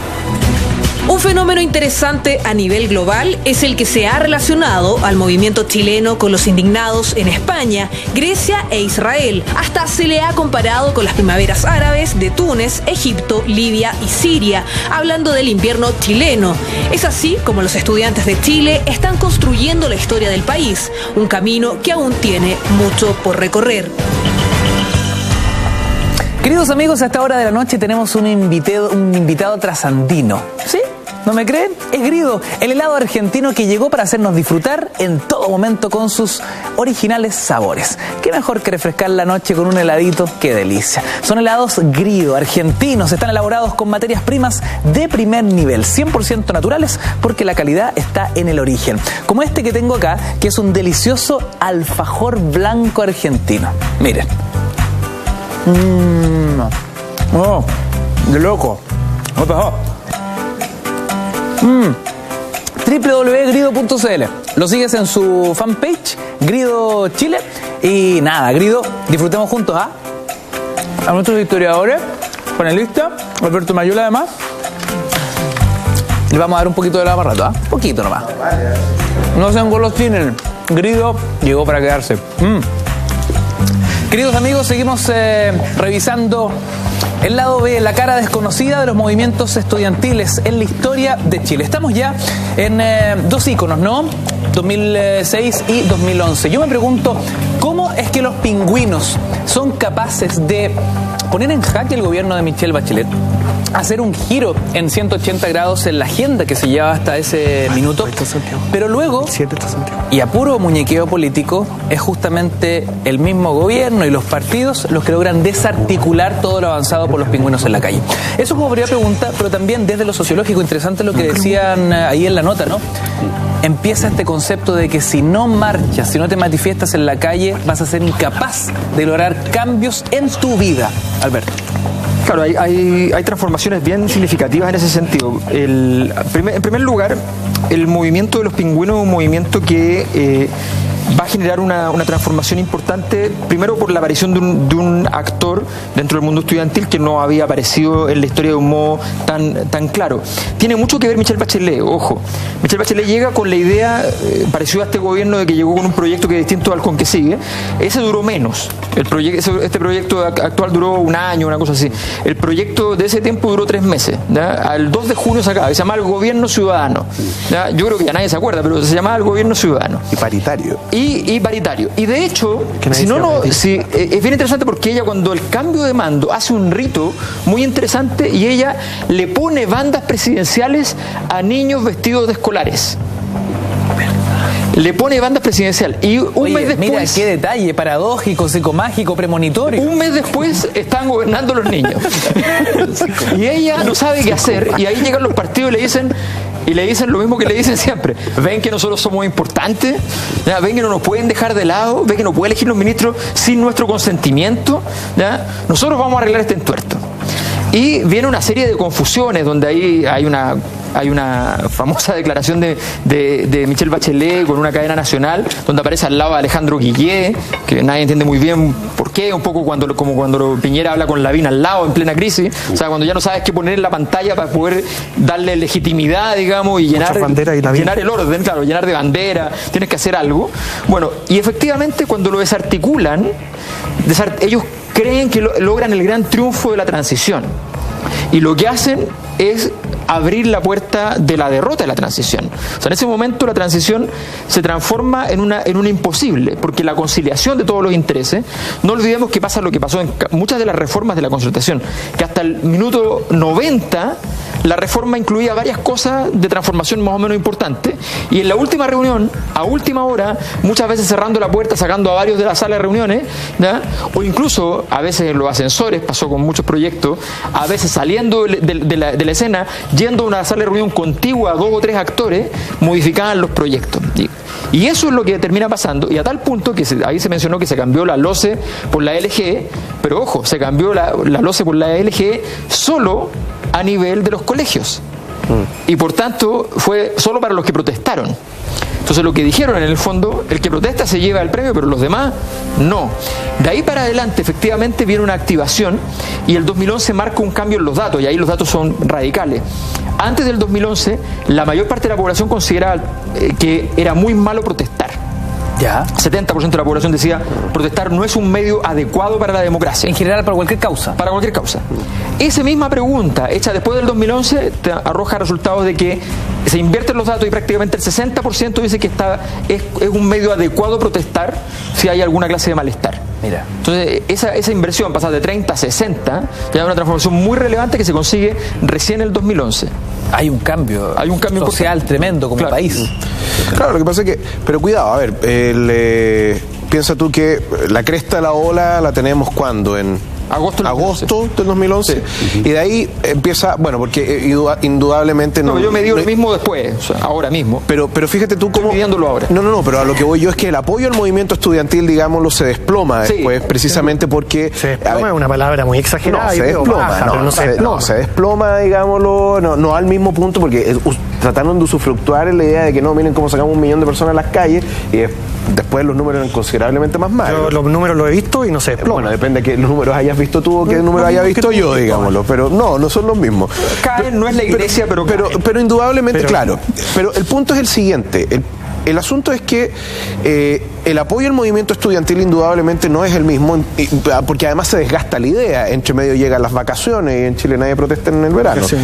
Pero por otro lado también hay otra cuestión, y quizá ahí hay un asunto que es importante, que tiene que ver con un cambio, que se da no solamente, porque pocos se acuerdan de cómo es que parte esta cuestión. No parte con el movimiento estudiantil, parte con Patagonia sin reserva. O sea, sin represa, perdón.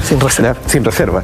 Donde se arma casi espontáneamente una protesta ahí en la Plaza Italia, y ahí empieza la cuestión. A final del 2010 y luego el 2011 una caída enorme para el gobierno. Paréntesis, tengo una pregunta que tenemos que ir a pausa. ¿Cómo el gobierno logra desarticular el movimiento pingüino del año 2006? ¿Hubo una traición a las bases? Lo respondemos a la vuelta. Hacemos un alto y seguimos con más Cultura Verdadera. Noche para hablar de movimientos estudiantiles. No te vayas.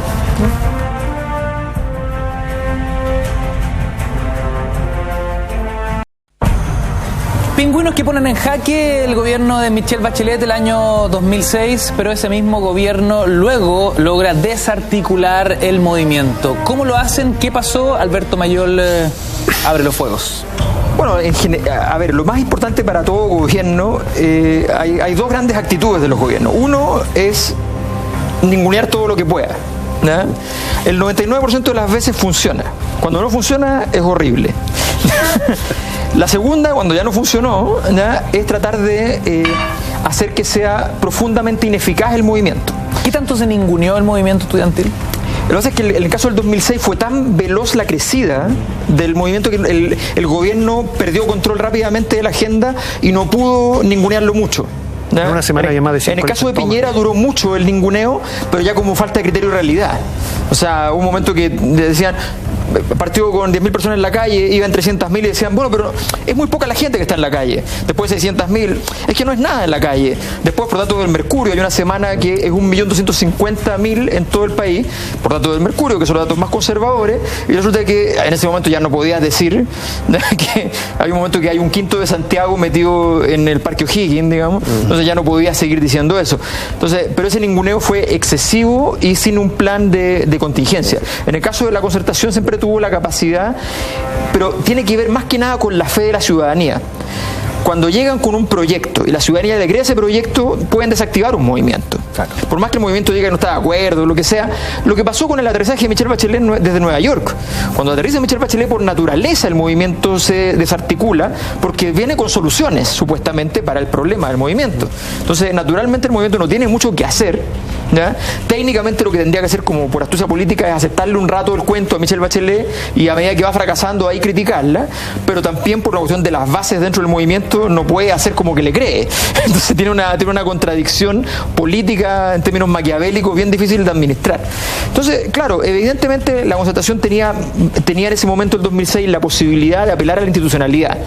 Cuando se fracasa con esa institucionalidad, cuando se crea el CAE, que termina siendo un desastre, cuando se creditiza la educación, se va a los bancos y la gente termina endeudada con bancos por la educación en el nombre de salir del mercado, bueno, evidentemente eso fracasa. Tasa de interés altísima. Con tasas de interés altísimas, que el mismo gobierno de Piñera califica de completamente antiéticas, ¿ya? Una cosa notable, ¿ya? Entonces, y que Piñera se ve obligado después a estatizar esos créditos, pues llevarlos al Banco del Estado, lo dicen de otra manera, pero estatizar, digamos. Entonces, es bien importante que la Concertación logró administrar el último momento de fe de la ciudadanía en la institucionalidad, y por eso logra rápidamente revertir el movimiento pingüino. Ya el 2011, la fe en la institucionalidad es bajísima. Y en ese escenario, al contrario, la conducta de Piñera amplifica el movimiento. ¿La Concertación absorbió a los principales dirigentes? No, yo no diría que absorbió a los principales dirigentes, ni siquiera a gran parte. Lo que sí logró fue absorber las demandas en su momento, a algunos de los líderes desactivarlos con un par de promesas de bajísimo costo, para ser bien preciso. Estamos hablando de gente que confiaba también en su institucionalidad interna. No es gente que fue comprada, sino que gente que le dijeron, oye, esto tiene canalización, lo podemos hacer desde acá, y la verdad es que no era cierto, digamos. ¿Qué líderes? ¿Qué promesas? No, los líderes pingüinos en general del 2006, todos tenían distintos partidos y todos entraron a sus partidos, les dieron roles en sus juventudes y después los dejaron ahí sin ninguna relevancia. Le dijeron, oye, tú eres un tremendo líder, en la historia después vamos a poder crecer y darte un espacio, pero en general eso no aconteció en ninguno de los movimientos. Y de hecho la generación del 2011 a nivel universitario es teóricamente la misma que el 2006, pero ninguno de los líderes se repite. Hay muy pocos casos en ciertas regiones donde hay algunos liderazgos que se repiten, pero en general no son los mismos. Pablo, lo de 2011 finalmente es una justa reactiva y un aprendizaje en torno a lo vivido en 2006. Sí, complementando un poco lo que decía Alberto sobre cómo se desactiva un movimiento como el de 2006, ¿cierto? Es importante mirar los movimientos no solamente en su corta existencia. En cierto modo, el movimiento 2006 fue un poco como el Cid, en el sentido que siguió ganando batallas después de muerto. ¿verdad? Y eso es interesante respecto en general a la construcción de lo que se entiende como movimiento estudiantil.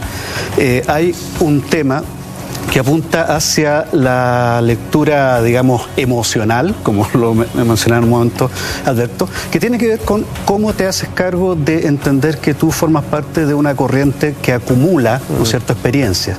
Lo de 2011 claramente ya es una generación que ha tenido un aprendizaje, el aprendizaje de haber sido pasado por el alambre, digamos, ¿no es cierto?, durante las negociaciones, ¿verdad? Es una generación que además, claro, está mucho más cohesionada en términos de que estamos hablando fundamentalmente de un liderazgo universitario. Muy suspicaz, muy suspicaz, exactamente. Y que no va a cometer los mismos errores. Exacto. Y además que está operando, y ese es un gran propulsor, con un gobierno que es ideal para eso. Con un gobierno, digamos, que se caracteriza por una torpeza política mayúscula. Y por un gobierno empresario. Un gobierno empresario, etcétera. Claro, entonces frente a eso, digamos, es la tormenta perfecta. Vamos a revisar nuestra cuenta Twitter con el hashtag Cultura Verdadera @Mentiras la Red cuando son ya las 11 de la noche con 36 minutos, como todos los días, completamente en vivo y en directo. Hoy repasamos episodios fundamentales de este lado, el más desconocido de los movimientos estudiantiles en Chile. Señor director, ¿qué dicen nuestros amigos en casa? Veamos. Luis Volados dice: qué bueno ver en la televisión abierta de Chile un programa estelar de análisis social y político del país. Hashtag Cultura Verdadera @Alberto Mayol. Maximiliano Palma nos dice: muchas figuras concertacionistas emergieron del movimiento estudiantil como burócratas que rajan movilizaciones. Citando a Luisa. Es verdad. O sea, para Mayol la LGE vendría a ser el premio de los pingüinos de 2006, responde Alberto Mayol. O sea, no fue el premio, pero sí fue el único cambio que hicieron. O sea, lo notable es eso, que cuando se pregunta sobre la eficacia de las movilizaciones, uno ve que el 2006, lo que se movilizaron, le hicieron un cambio a ellos, a nadie más. ¿Ya? El 2011 se movilizaron fundamentalmente con mucha más intensidad los universitarios, se hicieron muchos cambios a nivel universitario y dejó fuera a los colegios. O sea, evidentemente los gobiernos actúan tratando de desactivar estrictamente lo que sea necesario, y por eso normalmente esas promesas maximalistas con las cuales normalmente los gobiernos llegan, en el caso de este gobierno, por ejemplo, literalmente con los cuales aterrizó Michelle Bachelet, después se van transformando en realismo sin renuncia, realismo con renuncia, ¿ya? Y solo renuncia, o sea, ya se va transformando de reforma estructural a, bueno, cambio en el lavaplato de la cocina, digamos. Luis, ¿qué aprendizaje entonces vemos con claridad entre el movimiento de 2011 versus el de 2006? Yo creo que el peor aprendizaje, o sea, no el peor, pero tal vez es un aprendizaje muy triste, que es el de la desconfianza. El movimiento del 2006, como ustedes bien dijeron, se acaba en una semana después de la conferencia de prensa de Michelle Bachelet, se devuelven todos los colegios tomados, hay unos reportajes preciosos de los jóvenes limpiando los liceos para devolverlos. El 2008 aparece, yo me acuerdo bien, estábamos en la fecha en esa época, había un consejo asesor presidencial que discutió documentos donde se reconoce que la educación tiene desigualdad de clase y reproduce la desigualdad de clase en Chile. Todo eso fue un trabajo bien grande donde tuvo gente de todos los colores, como el rector Peña, el rector Montes, dirigentes estudiantiles, y ese consejo se lo pasan, como dijo Pablo, por el alambre. Aparece un documento redactado por la vieja concertación, el viejo Mineduc de los 90, o sea, Brunner, Arellano, Mariana Elwin, y inventan un documento que es la LGE, que sale, nadie sabe de dónde lo sacaron, de un sombrero, aparece ahí, eso es la LGE, no es el documento que discute el Consejo Asesor Presidencial. Y esas manos levantadas, uno la puede ver, la imagen de la mano levantada en la reivindicación de distintos movimientos estudiantiles hasta el día de hoy, que ese es el momento de la traición. Lo que aprende el movimiento del 2011 cuando Piñera llama a negociar a los dirigentes estudiantiles. ¿Fue de plano entonces una traición? O sea, yo creo que lo más interesante es que yo te podría decir que pueden haber habido 1.000 millones de traiciones antes, pero esa es la traición que es leída como traición por los estudiantes. Independiente que si le decimos traición o no, pero los estudiantes lo entendieron como traición. O sea, nos prometieron esto, nos arreglan por el lado y nos meten esta ley LGE que la escribieron entre 4 tecnócratas y no es lo que discutió el Consejo Asesor Presidencial. Aprende la desconfianza, aprende a desconfiar. Y el 2011, cuando Piñera con Lavín convocan a un diálogo, los estudiantes lo rechazan no a nivel de cúpula, lo rechazan en todos los espacios de decisión, los consejos de presidentes, las asambleas de base, no por un ultrismo, sino lo rechazan pensando en la última vez que los invitaron a negociar, que fue el 2006, y que los meten a un consejo asesor cuyos papeles deben estar por ahí durmiendo en alguna estantería, porque lo que sale es la LGE que redacta la vieja concertación, la de la cocina, la que aparece ahora mandando carta al Mercurio contra la gratuidad. Creo ir un poquito más allá, ¿no? Esta desconfianza, esta suspicacia por parte del mundo estudiantil, finalmente lo podemos leer en la sociedad en general, y cómo hoy justamente la gente siente que si no se manifiesta, si no sale a la calle, no van a haber cambios, que el legislador no va a legislar para uno, que en el gobierno no se va a hacer un miramiento en torno a esa causa, sino que es uno mismo el que tiene que salir a la calle y reclamar por aquello. Lo que pasa es que, fíjate tú, que se dan una serie de hechos que no tienen que ver con lo estudiantil, pero que van sumando a medida que va pasando el tiempo. Hablábamos de Patagonia sin represa. No, antes incluso, el Transantiago. El Transantiago, más allá de si las micros amarillas en un peligro público y que en ningún país civilizado del mundo un sistema como ese debería existir, piensa tú que el Transantiago se vende como la gran panacea, micros que van a contaminar menos, micros que van a meter menos ruido, etcétera, recorridos que van a... Seguimiento por GPS. Claro, GPS, y tú vas a saber cuánta gente entra y cuánta gente baja. Fin del sapo. Claro, en fin, entonces... Y todo fue un desastre. A la larga. Fue un desastre por 1000 motivos que no en el caso ver acá. Si a eso tú le vas sumando, por ejemplo, viene el tema de los ¿cómo se llama?, de los estudiantes. Después vienen otro tipo de cosas, casos pequeños de corrupción que después van creciendo, hasta llegar a lo que tenemos hoy día, por ejemplo, el financiamiento irregular de la política y otros tantos elementos. El problema es que al final te queda la impresión de que si tú no peleas, si tú no gritas, si tú no protestas, es lo que conversábamos antes, que si antes era muy mal visto protestar, fundamentalmente por la idea, quizá por la lógica de lo que ocurría en los años 80, pero también por un tema de el desmán, el destrozo o el peligro en el que uno se ponía al momento de protestar. Ahora ya eso ni siquiera importa, ¿ya? Entonces, ahí hay un elemento que te ha llevado, quizá hoy día se han producido algunas cuestiones que son, digamos, los residuos desagradables del asunto, como que cualquier individuo con algún grado de opinión tiene derecho a ser escuchado, no necesariamente eso tiene que ser así, digámoslo, la idea es que las opiniones sean informadas y sostenidas, digámoslo, en argumentos, pero te ha llevado a la idea de ser reactivo frente a cualquier cosa que tú mires como alguna especie de conculcación, de que te traten de poner la pata encima, y quizá eso se ha manifestado muy claramente en el movimiento estudiantil, así como en otros elementos, lo que conversábamos, Patagonia sin represa, etcétera.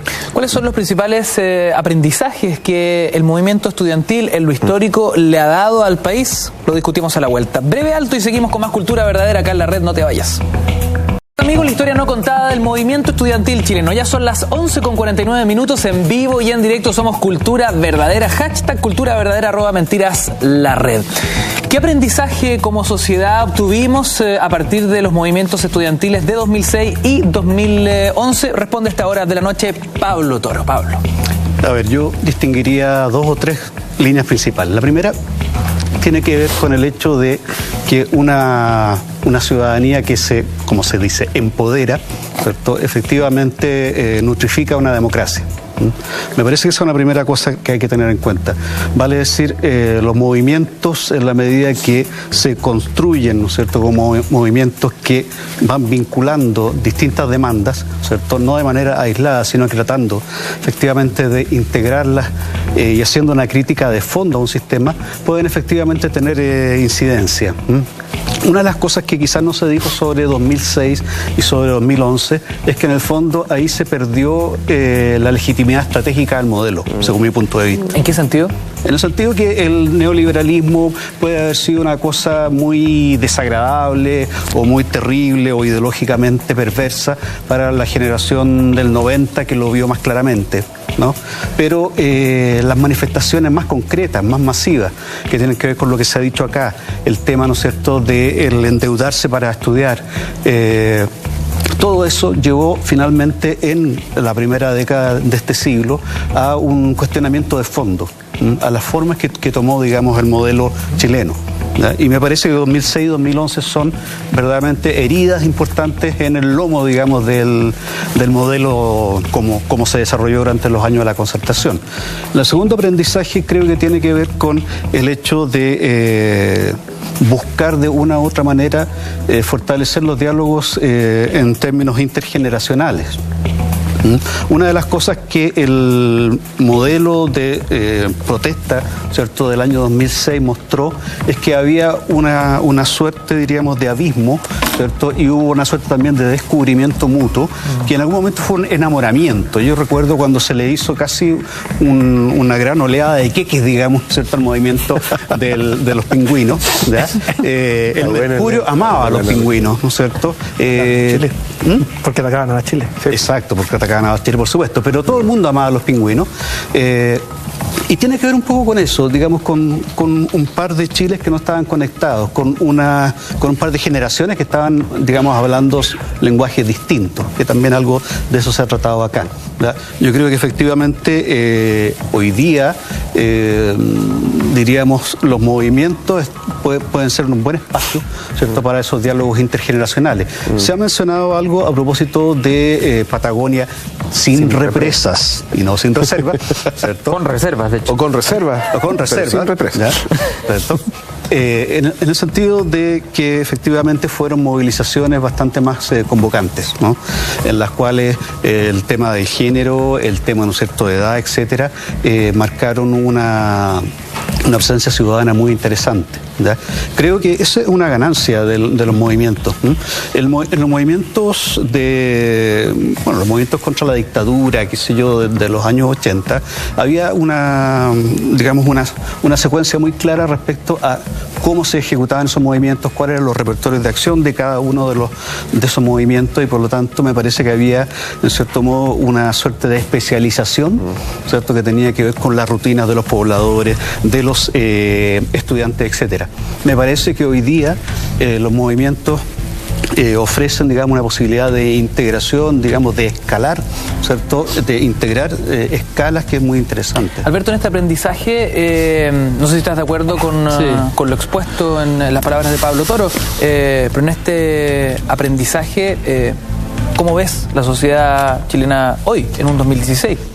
A ver, yo creo que hay un conjunto de procesos de aprendizaje a distintos grupos. Hay un proceso de aprendizaje interno dentro del mundo de los movimientos, que es el aprendizaje del valor que tiene las distintas instancias de los movimientos. No solo la marcha, la toma, sino que también, por ejemplo, la discusión interna. El movimiento estudiantil del 2011 tiene una gracia en comparación a muchos otros, y es que logra vencer la resistencia de los medios. Como bien decía Pablo, efectivamente en el 2006 hay una complacencia del Mercurio, hasta que después que vienen los brazos alzados, Lun aparece diciéndole directamente a los muchachos en portada, le dice: córtenla, cabro. Esa es la portada, ¿no? Esto se acabó, o sea, ya lo arreglamos y esto se acabó. Y efectivamente la ciudadanía en ese momento está de acuerdo con Lun. La gracia del 2011 es cuando tú tienes una densificación del espacio público producido por estudiantes primero y luego por toda la sociedad, que en sus conversaciones es capaz de impugnar lo que dice la televisión, lo que dicen los diarios, lo que dicen todos los demás, que es algo que era inviable políticamente antes. Eso era completamente... Y eso hace que todos estallen diciendo, ¿cuál es la explicación de esto? ¿Acaso son las redes sociales, que algún rol cumplieron, pero no tanto, como se dice? ¿Ya? Pero lo más importante ahí que se produjo fue la conversación a nivel de la sociedad. El espacio público tipo siglo XVIII, para ser bien preciso, que unido al espacio público tipo siglo XXI, destruyeron el siglo XX en el fondo. Entonces hay una dinámica que es bien interesante de cómo los chilenos descubren cosas insólitas, como por ejemplo que hay países muy locos que quedan muy lejos en el mundo, que tienen educación gratuita y son igual de pobres que Chile como Argentina. O sea, esos descubrimientos de cuando te decían, no, pero es que la educación gratuita es de Suecia, Finlandia, y de repente los chilenos dicen, no, es que hay en Argentina, ¿ya? Y en casi toda América Latina es así. Entonces viene un descubrimiento de una verdad que no había sido revelada por estos medios a los cuales se le confería confianza. Es importante señalar que la televisión, el 2011, cae más que la Iglesia con Caradima, cae más que Piñera, cae más que la Concertación, que nota al pie en ese año, cae más que Piñera. Entonces, efectivamente, hay una transformación radical, hay unas instituciones más dañadas. Y a fines de junio, principios de julio, la televisión tiene que, sobre todo los canales que son sistemas de prensa son más importantes, tienen que salir a buscar la contravisión para poder volver a tomar legitimidad. Entonces, esa dinámica, y pasamos a matinales que de pronto tenían 2 horas a chicos del movimiento estudiantil sin comerciales seguidas, ¿ya? En una cosa insólita. Eso es un gran triunfo del movimiento estudiantil y es una gran enseñanza para la forma de movilizarse. Hay otras enseñanzas que yo creo y aprendizajes que tienen más que ver con el malestar. Y eso yo creo que lo que tú señalabas es muy importante. O sea, los estudiantes logran proyectar su malestar al resto de la sociedad que tenía ese mismo malestar, pero lo tenía contenido con la promesa de que esto iba a llegar un día en que se resolviera. Y hay una generación entera que le dice a la otra, le dice, oye, disculpa, pero ya llevamos 20 años, claro, ya no pasó. Y esto no ha ocurrido. Entonces, de verdad como que hay que ponerle un poco de atención. En ese momento, cuando tú como generación te sientes engañado, que cuesta mucho asumirlo, hay un aprendizaje del consciente, y esto es bien importante porque el malestar social no es una emoción. Los estudios sobre el malestar social a nivel mundial indican que el malestar social es una cognición, o sea, es un aprendizaje, es un conocimiento, ¿ya? Y esa diferencia es la que marca el 2011 respecto al 2006.